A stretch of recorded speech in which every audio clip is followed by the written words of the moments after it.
Hello everyone, welcome back to my channel.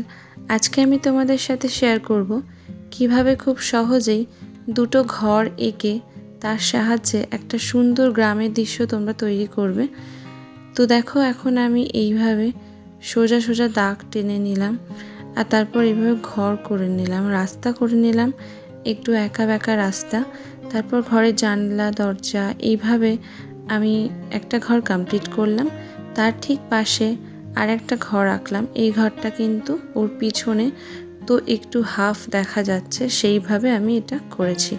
তারপরে একটা গাছ করলাম, গাছটাও ঠিক ওই ঘরটার পিছনে, তো গাছটা হাফ দেখা যাচ্ছে, সেইভাবে কিন্তু আমি এটা করেছি। এতে কিন্তু ব্যাপারটা একটু আসল আসল লাগে। তো আমি এই গাছটা খুব সহজে করে নিলাম। আর তারপর কিছু দূরে যে ঝোপঝাড় অর্থাৎ দিগন্ত টাইপের আমি করে নিলাম। তারপর এখানে একটা ছোট পুকুর টাইপের করলাম আর একটু মেঘ করলাম। বাচ্চাদের জন্য একদম পারফেক্ট একটা জিনিস। আর যারা প্রথম শুরু করতে চাইছেন ড্রয়িং, তারা কিন্তু এই সমস্ত আঁকাগুলো দিয়ে শুরু করতে পারেন। ধন্যবাদ, পাশে থাকবেন। দেখা হচ্ছে নেক্সট ভিডিওতে। বাই।